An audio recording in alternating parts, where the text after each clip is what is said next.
బాంధ్రుకు ఏమన్నా గేట్లో నిలిచిండేది అంటే number 1 నాలంపూర్ scene number 2 Kotturu మందిని నిలిచేది ముస్లిం బాబు కూడా నేను చెప్పింటే ఈ కొత్తూరు అదే తర ఉన్నాం.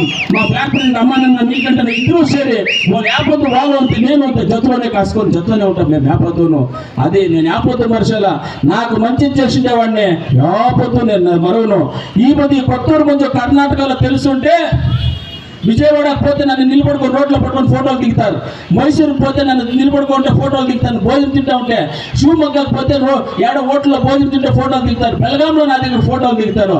ఆ పిక్స్ పెట్టినదంతా ఈ ముల్బాగల్ తాలూకు జనాలు వేరే వాళ్ళు కాదు.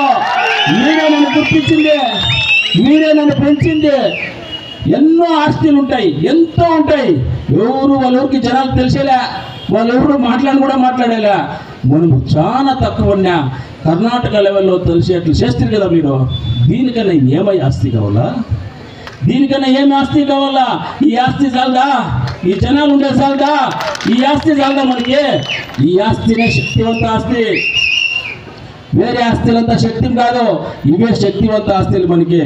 ఈ పొద్దు జేడిఎస్ బీజేపీ ఇద్దరు బాయ్ ఓడైపోయినారు. ఇద్దరు ఓటైపోయినారు కదా, జేడిఎస్ బీజేపీ ఓటైపోయినారు. ఇది సెక్యులర్ పార్టీ. సెక్యులర్ అంటే ఏం తెలుస్తామా మీకంతా? జేడిఎస్ అంటే సెక్యులర్ అంటారు. సెక్యులర్ అంటే మా దగ్గర జాతి నీతి భేదం ఏమీ లేదు, మేమందరూ ఒకటే అంటారు. బీజేపీ వాళ్ళు ఏమంటారు? మేము హిందూస్ ఉంటారు. మేమే పాకిస్తాన్కి వచ్చామా? మేము హిందువులు కదా. మేమేమి ఆఫ్ఘనిస్తాన్కి వచ్చినామా? మేమేమి హిందువులు కదా. మేము హిందువులే. కానీ జేడిఎస్ పై వాళ్ళ జతలో చేరి, సెక్యులర్ వాళ్ళు పోయి కోమువాది వాళ్ళ జతలో చేరి ఇప్పుడు అపవిత్రమైపోయింది. ఇది అపవిత్రమైపోయి వాళ్ళిద్దరు ఒకటైపోయినారు. 3 తీసుకుంటారు సీట్లు వాళ్ళు జేడిఎస్ వాళ్ళు. ఒక తెల్లనాము, ఇప్పుడు ఒక తెల్లనాము, సెంటర్లో ఎర్రనాము. 3 నామాలు, 3 సీట్లు. హాసను, మండ్య, కోలార్ 3 తీసుకున్నాడు. 3 నామాలు కరెక్ట్గా సరిపోయింది. అది 3 నామాలు సరిపోయింది. కానీ ఇప్పుడు కుమార్ అని అంటాడు ఒక మాట. పెద్దోడు కుమార్ అన్న 2 సతీలు సీఎం అయిండేవాడు. ఆయన వీళ్ళు ఫ్రీ గ్యారంటీలు ఇచ్చేసి ఆడపిల్లలు వచ్చేసి దావు తప్పైనారు అంటారు. ఇది న్యాయమేంపా? అవునప్పా. ఉండు. ఇప్పుడు కాంగ్రెస్ నిగానే వాళ్ళ అప్ప ప్రధానమంత్రి అయింది కూడా, అది కూడా తెలుసు. కానీ ఒకటమ్మా, ఆడపిల్లలు దావ తప్పని అడుగుతారు కుమారస్వామి. మీరు టీవీలో చూసినారు కదా, స్ట్రైక్లు అయితే ఉండేది. ఆ మాట అనొచ్చునా? తప్పు కదా, ఆ మాట అనకూడదు కదా. పైన సతి ఏమన్నా ఈ మాట నేను చెప్పును కూడా చెప్పకూడదు. బై డిఫాల్ట్గా మొదలే దాన్ని సారీ అడిగే చెప్తా. మన అంబరీష్ అన్న, మన కర్ణాటక ఫిల్మ్ మేకర్ అంబరీష్ అని ఎట్లా వాడు, ఆయన అంబరీష్ అన్న పెండ్లామె ఎలక్షన్ నిలిచింటే ఆపద వాళ్ళన్న రేవండి అంటాడు. ఏమంటాడు? అనేక అయ్యేలా నాకు ఆ మాట. ఆయమ్మ ఇప్పుడే మొగుడు చచ్చిపోయింది, ఇప్పుడే ఆయనకి ఎలక్షన్ కావాలన్నా, ఇది అవసరమా అని ఉత్తర చెడ్డుగా మాట్లాడతాడు ఆయమ్మని. అప్పుడు ఆయమ్మ ఇట్లా పొగబట్టుకోబోయే ఎలక్షన్కి లేనా ముగిసినా. అట్లా పైన సతి వాళ్ళ అన్న మాట్లాడా, ఈ సతి తమ్ముడు మాట్లాడా. ఇవంతా ఆడపెట్టిపోయిన ఒక గౌరవం, ఒక మర్యాద, ఒక ప్రీతి, ఒక విశ్వాసం ఉండాలి. అవంతా మాట్లాడేదంత బాగా రాజకీయం చేద్దాం, తిట్టుకుందాం, మార్చుకుందాం, కొట్టుకుందాం, అన్నీ చేసుకుందాం.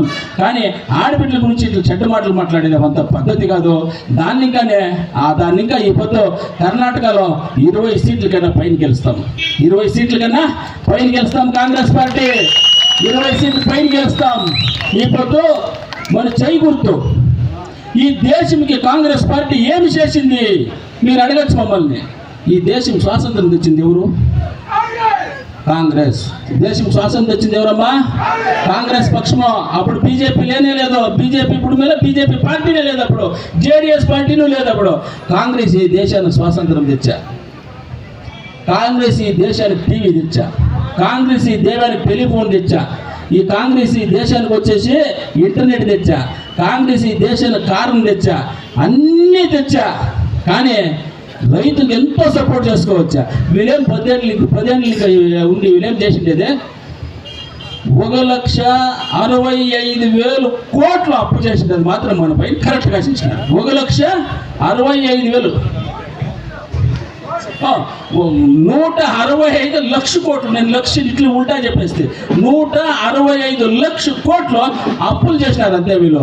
స్వాతంత్రం వచ్చేప్పటికి 60 ఏళ్ళకి కాంగ్రెస్ పార్టీ అప్పులు చేసిన 40 లక్షల కోట్లు, 40 లక్షల కోట్లు అప్పులు చేసినవి. వీళ్ళు 10 ఏళ్ళకి 1,65 లక్షల కోట్లు అప్పులు చేసేసి మనం ఇందంతా చేసినారు. కానీ ఈ పొద్దు 174 lakh crores అప్పు చేసేసినారు పైన. కానీ ఇదంతా చేసి పెట్టారు అంటే నేను ఒకటి అడుగుతానప్ప వాళ్ళని. ఈ పొద్దు గాడి ఫ్యాక్టరీలు చేసేవాడు వాడు రేట్ పెట్టుకుంటాడా? ఇప్పుడు అమ్మ నువ్వు ఫోన్ తీస్తూ ఉండవు, వీడియో చేస్తూ ఉండవు, నీ ఫోన్ రేట్ నువ్వు కొనిండేదే కదా, దానికి ఒక రేట్ ఉంటుంది కదా. నువ్వు కమ్మలు తీసుకుంటావు, ఒక రేట్ ఉందా? ఒక స్టిక్కర్ తీసుకుంటావు, ఒక రేట్ ఉందా? ఎందుకు రైతు పండిండే దానికి ఒక రేట్ లేదు? టమాటా కానీ, వంకాయ కానీ, ఉర్లగడ్డ కానీ, టమాటా కానీ, పచ్చిమిరకాయ కానీ, ఏమిటికే కానీ రేట్ ఉందా? ఎందుకు మా రైతు ఆ రేట్లు పెట్టుకోకూడదు? మా రైతు చేసేటట్ల పంటకి ఆ రైతుకి ఏం ఖర్చు పడింది, ఆ రైతు ఏం చేసినాడు, ఆ రైతుకి ఆ రేటు ఫిక్స్ చేసే అధికారం ఆ రైతుకే రావాలంటే ఈ పొద్దు కాంగ్రెస్ పార్టీ గెలవాలా, కాంగ్రెస్ పార్టీ గవర్నమెంట్ రావాలా, కాంగ్రెస్ పార్టీ మీ రైతు రేటు కోకోకోలా దానికి రేట్ ఉందా? ఏమన్నా టీవీ ఉందా లేదా? రేట్ ఉందా? ఉంది. ప్యాంటా ఉందా? అన్నిటికీ ఉన్నాయా? అన్నీ ఉన్నాయా? లేదు రేట్లో. ఎందుకు రైతు పెంచింది, రైతు పంట పెట్టింది రైతుకి ఎందుకు లేదు? గాడీలు మ్యానుఫ్యాక్చర్ వాడు రేటు వాడిది, కోకోకోలా వాడిది, పెప్సీది, స్టిక్కరు, పసుపు కుంకుమ వాళ్ళు రేటు వాళ్ళు పెట్టుకుంటారు. కానీ వాళ్ళంతా పెద్దోళ్ళు అయితే ఉండరు. ఈ పొద్దు ఏమన్నా అన్యాయం అయితే ఉండేది, బీద స్థానంలో ఉండేది, రైతులు ఆత్మహత్యలు చేసుకుంటా ఉండేది అంటే ఈ ఇండియాలో ఉండేట్లా రైతులు మాత్రమే అట్లయితే ఉండేది. ఆ రైతులు పంట పెట్టిండేదానికి దానికి బెంబల మీద ఒక ఫిక్స్ టమాటా రైతు పండేదానికి 1 కేజీకి 25 రూపాయలు ఖర్చు అయ్యింది. ఎవరికి? 1 కేజీకి 25 రూపాయలు, 40 రూపాయలు 1 కేజీ రైతుకి అని చెప్పి దానిపైన అరాజు. మినిమం ఇది ఇప్పుడు చీటీ చేస్తాం కదా మనము, మినిమం ఇంత, దానిపైన అరాజు అని. ఆ రకంలో చేయాలంటే మీరందరూ ఇప్పుడు కాంగ్రెస్ పార్టీని గెలిపేయాలా. కాంగ్రెస్ పార్టీని గెలిపించి కాంగ్రెస్